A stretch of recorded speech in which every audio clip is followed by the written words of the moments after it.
ফেব্রুয়ারি 2026 একটা ছোট্ট tip of আসে। একজন রাজনৈতিক কর্মী নাসিক সিটি পুলিশকে জানান এক তরুণী হিন্দু মহিলা কর্মী কর্মক্ষেত্রে ধীরে ধীরে র্যাডিক্যালাইজড হয়ে উঠছেন। শুধু তাই নয়, তার আশেপাশে চলছে সন্দেহজনক কিছু কার্যকলাপ। অভিযোগটা সাধারণ ছিল না, তাই পুলিশও নেয় ভিন্ন পথ।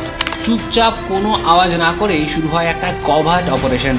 মধ্য ফেব্রুয়ারি থেকে শুরু হয়ে প্রায় 40 দিন ধরে চলে এই গোপন মিশন। 4 থেকে 7 জন মহিলা কনস্টেবলকে হাউসকিপিং স্টাফের ছদ্মবেশে ঢুকিয়ে দেওয়া হয় মহারাষ্ট্রের নাসিকের টাটা কনসালটেন্সি সার্ভিসের বিপিও ইউনিটের অফিসে। কেউ জানতো না যারা সাফের কাজ করছে তাদের চোখ আসলে খুঁজে চলছে একটা নির্দিষ্ট তথ্য। প্রতিদিনের কথোপকথন, গোপন মিটিং, ওয়ার্ক স্টেশনের আচরণ সবকিছু নিঃশব্দে পর্যবেক্ষণ করা হচ্ছিল। ধীরে ধীরে উঠে আসতে থাকে এক ভয়ঙ্কর চিত্র, যা শুরু হয়েছিল একটা সন্দেহ দিয়ে, তার রূপ নেয় একাধিক গুরুতর অভিযোগে। অবশেষে 26শে মার্চ থেকে 3রা এপ্রিল দেওলালি ক্যাম্প ও মুম্বাই নাকা থানায় একে একে দায়ের হয় মোট 9টা এফআইআর। অভিযোগগুলো ছিল চমকে দেওয়ার মতো। যৌন হয়রানি, ধর্ষণ, স্টকিং, মানসিক নির্যাতন, এমনকি জোর করে ধর্ম পরিবর্তন করানোর অভিযোগও উঠে আসে।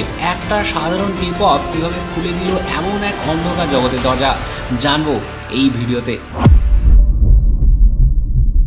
পুলিশের এফআইআর ও তদন্ত অনুযায়ী এটা কোনো একদিনের ঘটনা ছিল না। 2022 সাল থেকে শুরু করে মার্চ 2026 পর্যন্ত প্রায় 4 বছর ধরে চলছিল একটি সুসংগঠিত প্যাটার্ন। অভিযুক্ত কারা? টিম লিডার ও সিনিয়র কর্মীরা। তাদের টার্গেট ছিল 18 থেকে 25 বছর বয়সী তরুণী কর্মীরা, বিশেষ করে যারা আর্থিকভাবে দুর্বল, চাকরির উপর নির্ভরশীল বা পারিবারিক সমস্যায় ভুগছিলেন। পুলিশ বলছে এই দুর্বলতাকেই অস্ত্র হিসেবে ব্যবহার করা হতো। সবকিছু শুরু হতো অফিসের ট্রেনিং সেশন থেকে। সেখানে ধীরে ধীরে এমন মন্তব্য করা হতো যা সরাসরি ধর্মীয় বিশ্বাসকে আঘাত করত। অফিসের ট্রেনিংয়ে হিন্দু দেবদেবীদের নিয়ে অবমাননাকর মন্তব্য করা হতো, যেমন তোমার ঈশ্বর বলে কিছু নেই, শুধু আল্লাহ আছেন, শিবলিঙ্গ নিয়ে মকারি, হিন্দু দেবতাদের নিয়ে অপমান, যাতে ভিকটিমরা মানসিকভাবে বিচলিত হয়ে পড়ে। ঠিক সেই সময় সামনে আসতো সহানুভূতির মুখোশ, HR ম্যানেজার নিদা খান, যিনি প্রথমে বন্ধুত্ব করতেন, পাশে দাঁড়াতেন, তারপর ধীরে ধীরে বিশ্বাস অর্জন করে মানসিক প্রভাব বিস্তার করতেন। এই পুরো প্রক্রিয়াটাকেই তদন্তে বলা হয়েছে একটি পরিকল্পিত গ্রুমিং সাইকেল। এরপর শুরু হতো দ্বিতীয় ধাপ, লোভ ও চাপ। চাকরি, প্রমোশন, আর্থিক সাহায্য বা জব সিকিউরিটির লোভ দেখানো হতো। উইটনেস স্টেটমেন্টে এমন কথা উঠে এসছে, হিন্দু মেয়েদের বিয়ে করো, তারপর কনভার্ট করো। এই ধরনের নির্দেশ অভিযুক্তদের মধ্যে আদান প্রদান হতো। কিন্তু সবচেয়ে ভয়ঙ্কর দিকটা ছিল এর পরের ধাপ।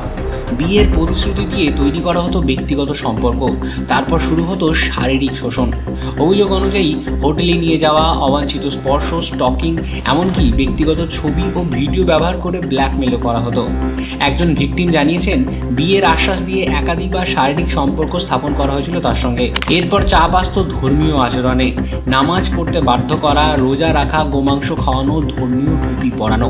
একজন পুরুষ কর্মীর অভিযোগ অনুযায়ী রমজানের সময় তাকে বাড়িতে নিয়ে গিয়ে জোর করে নামাজ পড়ানো হয়, টুপি পরিয়ে ছবি তুলে গ্রুপে ছেড়ে দেওয়া হয় এবং অপমানজনক মন্তব্য করা হয়। তদন্তে উদ্ধার হয়েছে WhatsApp chat, audio video recording এবং একাধিক প্রত্যক্ষদর্শীর বয়ান। কিছু রিপোর্টে এমনও ইঙ্গিত মিলেছে এই নেটওয়ার্কের সঙ্গে বিদেশি সংযোগও থাকতে পারে, বিশেষ করে মালয়েশিয়া ভিত্তিক কিছু প্রচারকের সঙ্গে সম্ভাব্য লিঙ্ক। সব মিলিয়ে পুলিশ ও তদন্তকারী সংস্থার ভাষায় এটি একটি অর্গানাইজড গ্রুমিং ট্র্যাপ, যেখানে আর্থিক দুর্বলতা, মানসিক চাপ এবং ব্যক্তিগত সম্পর্ক সবকিছুকেই একত্রে ব্যবহার করে তৈরি করা হয়েছিল এক ভয়ঙ্কর ফাঁদ। এবং সেই ফাঁদের শিকার অন্তত 8 জন তরুণী ও 1 জন পুরুষ কর্মী। এখন প্রশ্ন হলো, এই সংগঠিত র্যাকেট ঠিক কারা কারা চালাতো? তদন্তের এই পর্যায়ে এসে ধীরে ধীরে সামনে আসে কয়েকটি নাম, যারা শুধু অভিযুক্তই নয়, বরং এই পুরো চক্রের কেন্দ্রবিন্দুতে ছিল। পুলিশ ও SITর তদন্ত অনুযায়ী এই কেসের মূল 2 মুখ হল টিম লিডার তৌসিফ আক্তার ও HR ম্যানেজার নিদা খান। তাদের ভূমিকা ছিল আলাদা, কিন্তু লক্ষ্য এক। তৌসিফ ফিল্ডে থেকে পুরো নেটওয়ার্ককে পরিচালনা করত, আর নিদা অফিসের ভিতরে থেকে অভিযোগগুলোকে দমিয়ে রাখার দায়িত্বে ছিল। এই অবস্থায় পুলিশ আর দেরি করেনি। এপ্রিলের মাঝামাঝি সময় একসাথে শুরু হয় একাধিক গ্রেপ্তার অভিযান। 16 থেকে 17 এপ্রিলের মধ্যে মোট 7 জনকে গ্রেপ্তার করা হয়। তাদের মধ্যে ছিল 6 জন পুরুষ টিম লিডার এবং একজন মহিলা অপারেশনস ম্যানেজার। তদন্তে নিশ্চিত হওয়া নামগুলো তৌসিফ আক্তার, দানিশ শেখ, সাফি শেখ, রাজা মেমন, হাফিজ আনসারি এবং শাহরুখ কুরেশি। এছাড়াও গ্রেপ্তার করা হয় আশ্বিনী চাইনানি নামে এক মহিলা অপারেশনস ম্যানেজারকে। তার বিরুদ্ধে অভিযোগ, ঘটনাগুলো জানার পরও তিনি কোম্পানির অভ্যন্তরীণ POSH কমিটিতে বিষয়টি পাঠাননি, বরং সেগুলিকে চেপে গিয়েছিলেন। কিন্তু এই তালিকায় একটা নাম এখনও ধরাছোঁয়ার বাইরে, নিদা খান। অভিযানের শুরুতেই তিনি উধাও হয়ে যান, তার ডিজিটাল প্রেজেন্সও মুছে ফেলার চেষ্টা করা হয়। বর্তমানে তিনি পলাতক এবং আদালতে আগাম জামিনের আবেদন করেছেন তার আইনজীবীর মাধ্যমে। পুলিশ জানাচ্ছে তাকে খুঁজে বার করতে টেকনিক্যাল এবং ইন্টেলিজেন্স দুই দিক থেকেই চেষ্টা চলছে। সব মিলিয়ে এই কেস এখন আর শুধুমাত্র একটি অফিসের ভেতরের ঘটনা নয়। পুলিশ স্পষ্ট বলেছে এটি একটি সমন্বিত সংগঠিত গ্যাং অপারেশন, যেখানে প্রত্যেকের ভূমিকা নির্দিষ্ট ছিল। কেউ টার্গেট করত, কেউ প্রভাব খাটাতো, আর কেউ পুরো সিস্টেমকে আড়াল করত। এই তদন্তের জন্য গঠন হয়েছে একটি স্পেশাল ইনভেস্টিগেশন টিম, যার নেতৃত্বে রয়েছেন SP সন্দীপ মিত্রকে।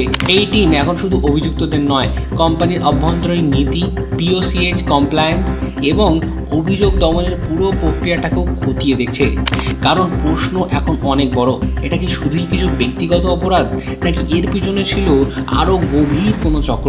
40 দিনের গোপন অপারেশন এক এক করে যে সত্যগুলো সামনে এনেছে, তা এখন স্থানীয় সীমানা ছাড়িয়ে জাতীয় আলোচনার কেন্দ্রে উঠে এসছে, আর তদন্ত এখনও চলছে।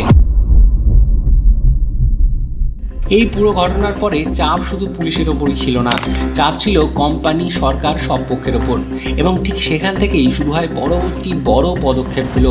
অভিযোগ সামনে আসার পর TCS তাদের 0 টলারেন্স পলিসি অনুযায়ী অভিযুক্ত সব কর্মীকে তাৎক্ষণিকভাবে সাসপেন্ড করেন। 13 April parent company tata sons আনুষ্ঠানিকভাবে জানায় ঘটনার একটি ইন্টারনাল ইনভেস্টিগেশন শুরু হয়েছে। এই তদন্তের নেতৃত্বে রয়েছেন কোম্পানির শীর্ষ পর্যায়ের এক্সিকিউটিভরা। শুধু তাই নয়, নাসিক অফিসের স্বাভাবিক কাজও থামিয়ে দেওয়া হয়। কর্মীদের নিরাপত্তার কথা ভেবে অফিস অপারেশন সাময়িকভাবে বন্ধ রাখা হয় এবং সবাইকে পাঠানো হয় ওয়ার্ক ফ্রম হোমে। অর্থাৎ পুরো পরিবেশটাই যেন হঠাৎ থমকে দাঁড়ায়। এই কেস এখন আর শুধু লোকাল পুলিশের মধ্যে সীমাবদ্ধ নেই। SIT ইতিমধ্যে তদন্ত চালাচ্ছে এবং জাতীয় স্তরের সংস্থাগুলোর সঙ্গেও যোগাযোগ করছে। 15 April national commission for women একটি ফ্যাক্ট ফাইন্ডিং টিম গঠন করে, যারা সরাসরি অফিসে গিয়ে অভিযোগগুলো যাচাই করবে। অর্থাৎ এই কেস এখন বহুস্তরীয় তদন্তের আওতায়। তবে এখানেই শেষ নয়, কারণ এই ঘটনাটা এখন পৌঁছে গেছে দেশের সর্বোচ্চ আদালত পর্যন্ত। 16 এপ্রিল একটি পিটিশন দায়ের করা হয়, যেখানে জোর করে ধর্মান্তকরণকে টেররিস্ট অ্যাক্ট হিসেবে ঘোষণা করার দাবি তোলা হয়েছে। এছাড়াও দাবি করা হয়েছে এই পুরো ঘটনার পিছনে কোনো আন্তর্জাতিক ফান্ডিং বা নেটওয়ার্ক আছে কিনা তা খতিয়ে দেখার। এখন তদন্তকারীরা নজর দিচ্ছে হোয়াটসঅ্যাপ চ্যাট, অডিও ভিডিও প্রমাণ এবং সম্ভাব্য বিদেশি সংযোগের দিকে। অন্যদিকে নিদা খান এখনও পলাতক।